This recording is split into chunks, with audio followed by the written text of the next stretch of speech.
எல்லோருக்கும் வணக்கம். நான் சுஜா சரண். இதோட பார்ட் 1 வீடியோ இருக்குது, அதை பார்த்துட்டு இதை கண்டினியூ பண்ணுங்கள். அத்தியாயம் 4. எதிர்பாராத அவளது வரவினால் அப்பா திடுக்கிட்டு போய்விட்டார்.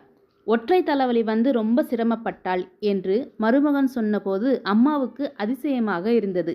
காய்ச்சல், மண்டை இடி என்று ஒரு நாள் கூட படுத்தவள் அல்ல அவளது மகள் ஷர்மிளா. உங்களையெல்லாம் பார்க்கணும் போல இருந்தது, ஏதோ சாக்கு சொல்லிவிட்டு வந்துட்டேம்மா. மகள் மகிழ்ச்சியுடன் சிரித்தாள். திருமணமான இரு பெண்களும் வீட்டுக்கு வந்துவிட்டதால் ரொம்ப வேலை. பால், சர்க்கரை என எல்லா பொருள்களையும் தாராளமாக வாங்க வேண்டியிருந்தது. வட்டி பணத்திலே வாழ்ந்து கொண்டிருந்த குடும்பம். அம்மா செலவை சமாளிக்க இயலாது திணறினாள். விருந்தும் மருந்தும் 3 நாள் தானே, 4வது நாளே அம்மா ஆரம்பித்து விட்டாள். அக்கா வித்யாவை போல நீ பற்றாக்குறை பட்ஜெட்டில் ஓடுகிற வீட்டில் வாழ்க்கைப்படாமல் சொந்த பிஸ்னஸ் செய்து கை நிறைய சம்பாதிக்கிறவனை கட்டி கொண்டிருக்க. உன் கணவர் ரொம்ப தாராள மனசுக்காரன்னு தெரிஞ்சது. உன்னை விட்டுட்டு போகிறதுக்குள்ள பர்சிலிருந்து 100 ரூபாய் நோட்டாக எடுத்து உன் கையில் அடுக்கிட்டு போகிறத பார்த்தேன். போட்டோம், நீயாவது நல்லாயிரு என்று கூறிவிட்டு குரலை தாழ்த்தினாள். ஷர்மிளா, தப்பாக நினச்சிக்காதம்மா. இப்போ இருக்கிற விலைவாசியில் என்னால் ஒருத்தர் வந்தால் கூட சமாளிக்க முடியல. 10 நாள் நீ இங்கே இருக்க போகிற இல்லையா, உன்னால் ஏற்பட போகிற செலவுக்கு நீ ஏதாவது கொடுத்துடுமா. அவளுக்கு தூக்கி வாரி போட்டது. அம்மா அவளுக்கு சாப்பாடு போட காசு கேட்கிறாளே. வெட்கத்தை விழுங்கி கொண்டு பெட்டியை திறந்து பர்சில் இருந்து 500 ரூபாய்களை எடுத்து அம்மாவிடம் கொடுத்தாள். வித்யா சுபாவத்தில் பொறாமைக்காரி. தங்கை தன்னை விட நிறத்தில் கூடுதலாக இருக்கிறாள் என்று சின்ன வயதிலிருந்தே காய்ந்தவள் அவள். தன்னை விட உயர்ந்த இடத்தில் அவளுக்கு கணவன் அமைந்து விட்டானே என்ற ஆத்திரத்தில் உள்ளூர புழுங்கிக் கொண்டிருந்தவள் தங்கையிடம் தானே வந்து மிகவும் ஒட்டிக்கொண்டாள். அதற்கு காரணம் இல்லாமல் போகவில்லை. தங்கை பெட்டியை திறந்ததும் எட்டி பார்த்த அக்கா பெருமூச்சு விட்டாள். இது மாதிரி ஒரு ஆரஞ்சு வண்ண பட்டு சேலை வாங்க ஆசைப்பட்டேன், முடியலை என்றாள் ஆதங்கமான குரலில். தங்கை ஏதும் பேசும் முன் அக்கா அந்த புடவையை எடுத்து தன் கையில் வைத்து கொண்டாள். ஷர்மிளா, உன் ஞாபகமாக இதை நான் எடுத்துக்கிறேன் என கூறிவிட்டு புடவையுடன் எழுந்து போய்விட்டாள். இதென்ன பகல் கொள்ளை? அவளது கணவன் வாங்கி தந்த பரிசு புடவை அது. அக்கா எடுத்து கொண்டு விட்டாளே. கிராமத்திற்கு திரும்பியதும் அவள் கணவனுக்கு என்ன பதில் சொல்வாள்? பயந்து போய்விட்டாள். இன்னும் மற்றவைகளை அக்கா எடுத்துக்கொள்ளும் முன் பெட்டியை நன்றாக பூட்டிவிட வேண்டும் என்று அவசரமாக மூடி பூட்டினாள். அக்காவின் பேராசை அவளை விரட்டிவிட்டது. கோரிக்கைகள் தொடர் சங்கிலி போல தொடர்ந்தன. அடுத்த நாள் காலை அப்பா அவள் அருகில் வந்து அன்புடன் அமர்ந்து கொண்டார். இப்போ தலைவலி எப்படிமா இருக்கு? ஆயுர்வேத மருந்து என்னவோ வாங்க போறேன்னு சொன்னியே, வாங்கி சாப்பிட்டியா? மாப்பிள்ளைக்கு கடிதம் போட்டியா? அனுசரணையாக விசாரித்தார். அவள் பதில் சொல்லும் முன் அப்பா தொண்டையை செருமிக் கொண்டார். ஷர்மிளா, வித்தியாசமாக நினைக்காத. இந்த காலத்தில் பெத்தவனுக்கு பெண்ணும் ஆணும் சரிசமந்தான். உன்னையும் தம்பியை போல தான் படிக்க வச்சேன். பாவம், உன் தம்பி சின்ன பிள்ளை, இன்னும் படிப்பை முடிக்கலை. பிறகுதான் வேலை தேடணும், பிறகுதான் குடும்பத்துக்கு உதவ முடியும். வித்யா இங்கே எதுக்காக வந்திருக்கா தெரியுமா? அவள் கணவனுக்கு நான் ஸ்கூட்டர் வாங்கி தரதா கல்யாணத்தின் போது சொன்னேன், முடியலை. அதனால் அந்த பணத்தை வசூலிச்சு கொண்டு வரும்படி அவள் புருஷன் அவளை அனுப்பியிருக்கான். அத்தனை பணத்துக்கு நான் எங்கே போவேன்? நல்ல வேலை நீ வந்த, எனக்கு ஒரு உதவி செய்யுமா. உன் புருஷங்கிட்ட கேட்டு ஒரு 10,000 ரூபா கைமாத்தா நீ வாங்கி கொடுத்துரு, ரொம்ப உபகாரமாக இருக்கும். அப்பா தனியாக நயமாக கேட்டார். திடுக்கிட்டு போனாள். மருமகனிடமே கடன் கேட்கும் மாமனாராக இருக்கிறாரே அப்பா, இதென்ன கூத்து? அவள் பிறந்த வீட்டிற்கு வந்தது பெரும் தவறாகிவிட்டதே. என்னம்மா யோசிக்கிற? அவரை கேட்கணும்ப்பா, அவர் கொடுத்தா நான் வாங்கி தரேன். சட்டென அங்கிருந்து எழுந்து உள்ளே சென்று விட்டாள். அப்போதுதான் அவளுக்கு தோழி யசோதாவின் நினைவு வந்தது. பிறந்த வீட்டவர்களின் கோரிக்கையிலிருந்து தப்ப அதுதான் வழி என்று தீர்மானித்தாள். மூளைக்கடை தொலைபேசி மூலம் தோழியை தொடர்பு கொண்டாள். வந்துட்டியா? ஏன் உடனே சொல்லலை? பரவாயில்ல, இப்போவே கார் எடுத்துக்கொண்டு நான் வரேன். உன் வீட்டில் சொல்லிவிட்டு பெட்டியை தூக்கிக்கிட்டு என்னோட புறப்படு. என் வீட்டில் 10 நாள் தங்கிட்டு போகலாம். உற்சாகமாக தோழி பேசினாள். அரை மணி நேரத்திற்குள்ளே தோழி தங்கள் வீட்டு பென்ஸ் காரில் வந்து அவளை அழைத்து சென்று விட்டாள். யசோதாவின் புது வீடு உண்மையாகவே மிக அழகாக இருந்தது. இந்த ஜென்மத்தில் இப்படி ஒரு வீட்டில் நாகரிகமாக அவளால் வாழ சாத்தியப்படுமா என்ற ஏக்கம் மனதை குடைந்தது. தனக்கு தோழி தங்க கொடுத்திருந்த அறைக்குள்ளே வேலையால் பெட்டியை கொண்டு வந்து வைத்ததும் கதவை தாளிட்டு கொண்டு பிரமிப்புடன் சுற்றி பார்த்தாள். அறை நடுவே கிடந்த பெரிய கட்டிலின் மீது மிருதுவான மெத்தை. அறைக்குள்ளேயே அடங்கிவிட்டிருந்த பெரிய குளியலறையில் உட்கார்ந்து குளிக்க கண்ணை பறித்த ரோஜா வண்ண குளியல் தொட்டி, டெலிஃபோன் ஷவர், அருகில் மேனி மேல் போட பவுடர், சோப்பு, சீப்பு, மற்றவையெல்லாம். அப்பாடி, என்ன சுகம், என்ன சுகம் என்று தனக்குள்ளே வியப்புடன் முணுமுணுத்து கொண்டாள். மலர் போன்று ஷவரில் தூவலாக விழுந்த நீரில் வெகுநேரம் குளித்தாள். பளபளத்த ஸ்டீல் தட்டுகளில் சமையல்கார ஆள் பவ்யமாக உணவு வகைகளை பரிமாற தோழியுடன் உட்கார்ந்து சுவைத்து சாப்பிட்டாள். பகலில் கொஞ்ச நேரம் படுத்து உறங்கினாள். மாலையில் பென்ஸ் காரில் பவனி வந்தாள். கலர் டிவி பார்த்தாள். வீடியோவில் ஆங்கில அடிதடி படங்களை பார்த்தாள். மிருதுவான படுக்கையில் உடல் நோகாது ஆழ்ந்து உறங்கினாள். நாட்கள் சில நாசுக்காக இனிமையாக தோழியின் உபசரிப்பிலேயே உல்லாசமாக கழிந்தன. அன்று காலை காபி பலகாரத்திற்கு பின்தான் யசோதா அந்த குண்டை தூக்கி போட்டாள். என் கணவன் கூட ஊர்ல இல்லை என்பதை கவனித்திருப்பாய். மெல்ல ஆரம்பித்தாள் அவள். கேட்க நினைத்தேன், நீயே சொல்லிட்ட. அவர் எங்க? 1 மாதமாக கல்கத்தாவிலே இருக்கிறார். அவர் அண்ணங்கிட்ட பண விஷயமா பேசியிருக்கார். எங்கள் பிஸ்னஸ் இப்போது கொஞ்சம் சிரமமான நிலையில் இருக்குது. கொஞ்சம் கடன் ஏற்பட்டு இருக்கு. கேட்கவே வருத்தமாக இருக்கே. உன்கிட்ட நான் ஒரு உதவி கேட்கலான்னு நினைக்கிறேன். உன் கணவர் கொஞ்சம் வசதியானவர்னு கேள்விப்பட்டேன். நானும் நீயும் ரொம்ப பழகின தோழிகள். எனக்கு கட்டாயம் நீ உதவுவேன்னு தெரியும். ரொம்ப ஒன்றும் வேணாம். இந்த வீட்டு மேலே ஏற்பட்ட கடன் தொகை கட்ட உன் கணவர் மூலம் எனக்கு ஒரு 50,000 ரூபாய் கடன் வாங்கி தர முடியுமா? அதிர்ந்து போனாள் ஷர்மிளா. இதென்ன வேடிக்கை! அம்மா 500 கேட்டாள், அப்பா 10,000 கேட்டார். இவள் 50,000த்திற்கு போய்விட்டாளே. இன்னும் 2 நாள் தங்கினால் லட்சம் கேட்டாலும் வியப்படைவதற்கில்லை என எண்ணி முறுவலித்தாள்.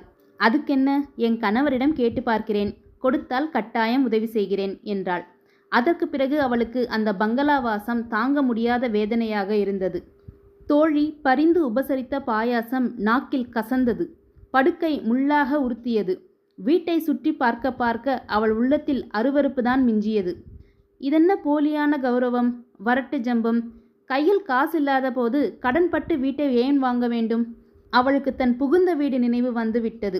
அவள் கணவன் அருண் கடன் வாங்கல் கொடுக்கலில் ரொம்ப கண்டிப்பானவன். அவர்களது கிராமத்து வீட்டில் ஏசி அறை இருக்கவில்லை. படுக்கையில் ஃபோம் மெத்தை இல்லை. ஆனால் சுற்றிலும் கடன் வைத்துக்கொண்டு அந்த திகிலில் அவர்கள் வாழவில்லை. வாசலில் கிடந்த மிதியடியை கூட அருண் தன் வியர்வை வடித்து உழைத்து சம்பாதித்த காசில் வாங்கியிருந்தான். வீட்டில் எந்த பொருளும் கடன்பட்டு வாங்கவே இல்லை அவன். நாளைக்கு கடன்காரன் வாசலில் வந்து நிற்பான் என்ற அச்சமின்றி அருண் இருந்தான். அவள் பணத்தின் கவலை தெரியாது விலைவாசிகளை பற்றி அரண்டு போகாத எத்தனை நிறைவுகளுடன் வாழ்ந்தாள். இவையெல்லாம் அவள் ஏன் இதுவரை தெரிந்து கொள்ளவில்லை? இனி தோழி வீட்டில் தங்குவது ஆபத்து என்ற வரை அவள் மெல்ல அடுத்த 2 தினங்களில் அங்கிருந்து புறப்பட்டு விட்டாள். வீட்டிற்குள் நுழைந்தவளுக்கு ஒரு தந்தி காத்திருந்தது. சந்திரன் வருவான், உடனடியாக அவனுடன் புறப்பட்டு வரவும். அவசரம், பகவதி. தந்தியை படித்து பதறிவிட்டாள் அவள். அவசரம் என்றால் என்ன? ஏன் மாமியார் தந்தி கொடுத்திருக்கிறாள்? அப்படியென்றால் அவள் கணவனுக்கு என்ன நேர்ந்து விட்டது? ஆபத்து, அவசரம் என்றபோதுதான் அவள் பூரணமாக புரிந்து கொண்டாள். அவள் அருணை எவ்வளவு ஆழமாக காதலிக்கிறாள் என்பதை அப்போதுதான் அவள் அறிந்து கொண்டாள். என்ன முட்டாள்தனம்! பிறந்த வீட்டில் என்னவோ சுகம் கிடைக்கப் போகிறது என்று எண்ணி அன்பான கணவனை விட்டுவிட்டு, ஐயோ அவருக்கு என்ன வந்து விட்டது ஆண்டவா என எண்ணி தாங்க முடியாது அவள் விம்மி அழுதுவிட்டாள். அத்தியாயம் 5. அருணின் தம்பிகளில் சந்திரனுக்கு அதிகமான வாய். கல்லூரி விடுமுறைக்கு வீட்டுக்கு வந்துவிட்டால் வீடு கலகலத்து போகும். அண்ணியிடம் வேடிக்கையாக பேசி சிரிப்பி மூட்டிக்கொண்டிருப்பான். பஸ்ஸில் பயணப்பட்டு அன்று மாலை அங்கு வந்து சேர்ந்தவன் பயண களைப்பில் முகம் சோர்ந்திருந்தான். மிகவும் பயந்தவன் போல் காணப்பட்டான். வந்தவனுக்கு சாப்பிட கொடுக்க அது சமயம் அந்த வீட்டில் எதுவும் இருக்கவில்லை. காப்பிக்கு பால் இருக்கவில்லை. அருகில் இருந்த ஹோட்டலுக்கு அவனை அழைத்து சென்று காப்பி தோசை வாங்கி தந்து உபசரித்தாள் ஷர்மிளா. என்னப்பா தம்பி, என்ன சங்கதி? கேட்பதற்குள் அவளுக்கு பீதியில் வாய் உலர்ந்து போனது. பதில் பேசாது கண் கலங்கி போனான். அண்ணா, நேற்று காலை தோட்டத்து வேலை செய்யும்போது கிணற்றடியிலே கல் தடுக்கி விழுந்துட்டா. திணறினான் சந்திரன். தோசை வில்லலை விழுங்க முடியாது தவித்தான். ரொம்ப காயமோ? பதறிவிட்டாள் அவள். சுமாரான காயம், அதோட காய்ச்சலும் வந்துவிட்டது. அம்மா ரொம்ப கவலைப்படுறாங்க. பாட்டிக்கு உடம்பு நல்லா இல்லை. உங்களை கையோடு கூட்டி வர சொன்னாங்க. யார் அழைச்சிட்டு வர சொன்னாங்க? அம்மா தான் ரொம்ப கவலைப்பட்டு உங்களை கூட்டிட்டு வர சொல்லி தந்தி அழிக்க சொன்னாங்க. உடனே புறப்பட்டு பஸ்ஸில் வர சொன்னாங்க. அண்ணாவுக்கு காயத்தில் மூஞ்சி ரொம்ப வீங்கி போயிருக்கு.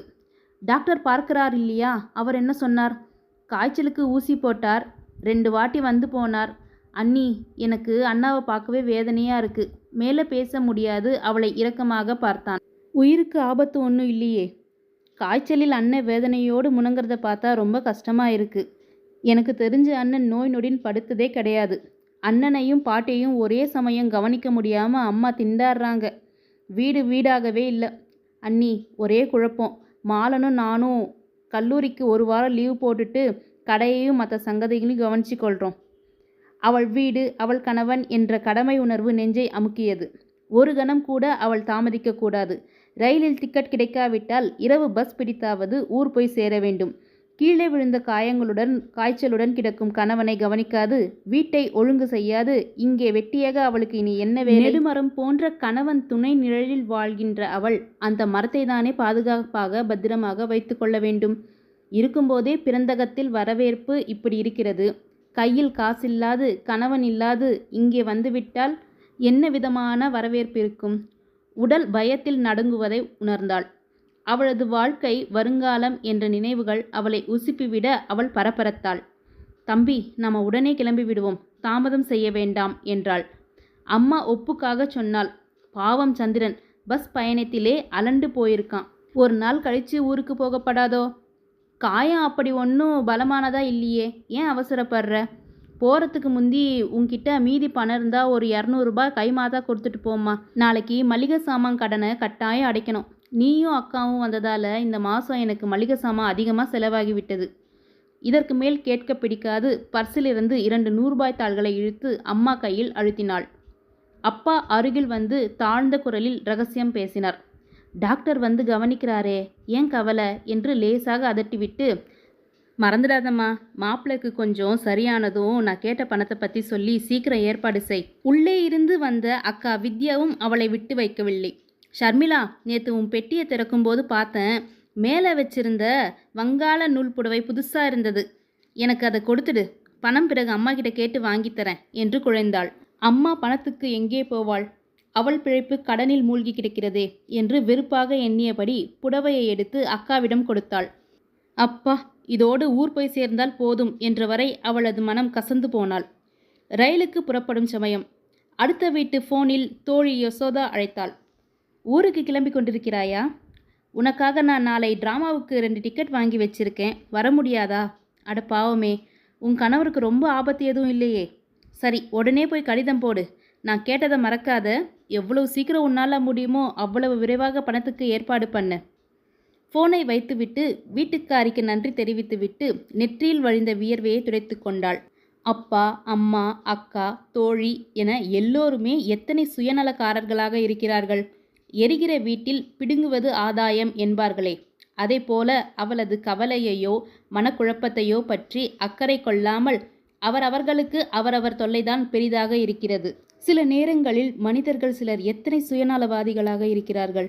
வெறுப்பும் கசப்புமாக அவள் பிறந்த வீட்டை விட்டு கிளம்பினாள். 2வது வகுப்பில் உட்கார்ந்து கொண்டேதான் பயணம். இரவு முழுவதும் அவள் தூங்கவே இல்லை.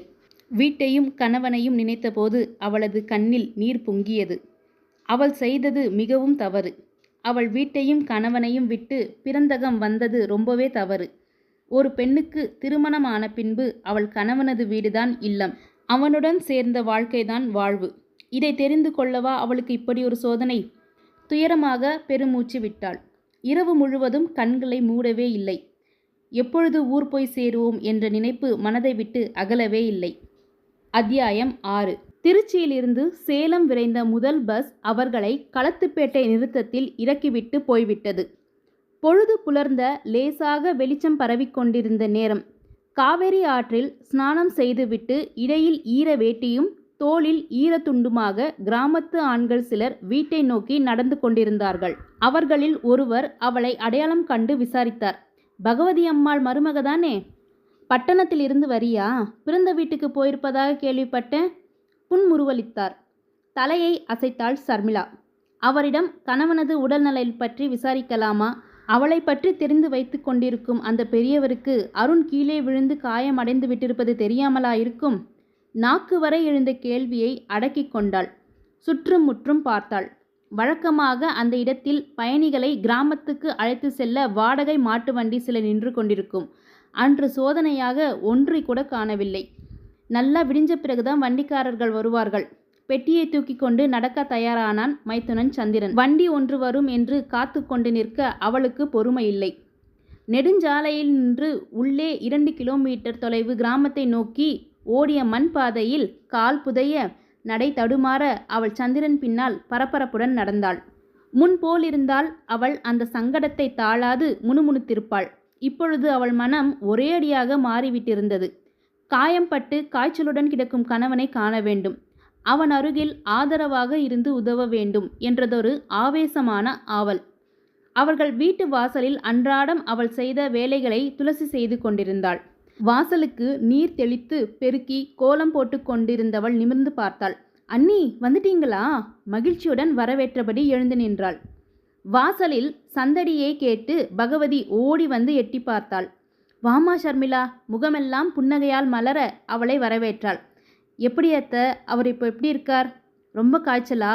கேட்டபடி கால் செருப்புகளை நடையில் கழற்றி வைத்துவிட்டு முற்றத்தில் இறங்கி கால்களை கழுவிக்கொண்டு தாழ்வார கோடியில் இருந்த தங்களது அறைக்குள் விரைந்தாள்.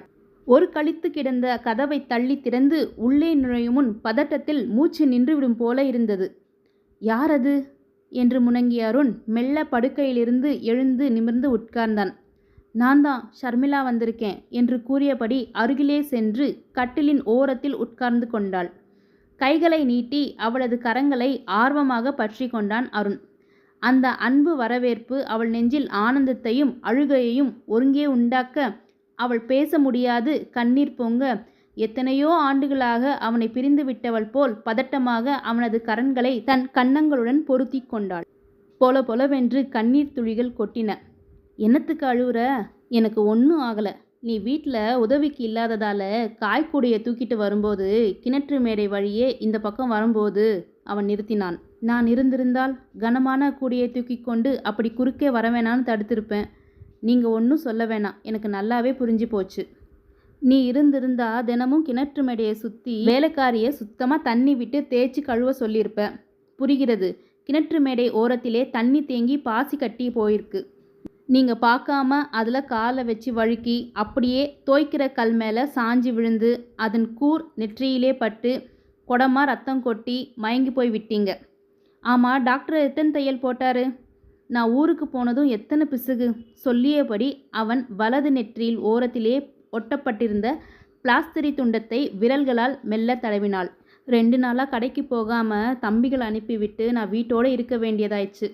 ஆமாம், உனக்கு தலைவலி இப்போ எப்படி இருக்குது? அம்மா கிட்ட சொன்னேன், ஷர்மிளாவுக்கு தகவல் எதுவும் அனுப்ப வேணாம்னு. ஆனால் அவங்க எனக்கு தெரியாமல் தந்தி அனுப்பிச்சு தம்பியையும் அனுப்பிட்டாங்க. நேற்று காலையில் தான் எனக்கு உண்மையை சொன்னாங்க.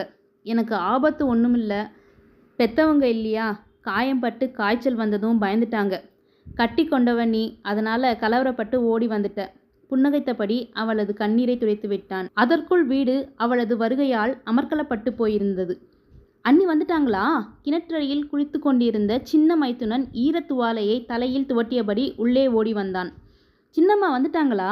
வேலைக்காரி பொன்னம்மாள் பல்லை காட்டினாள். ஷர்மிளா வந்துட்டாளா?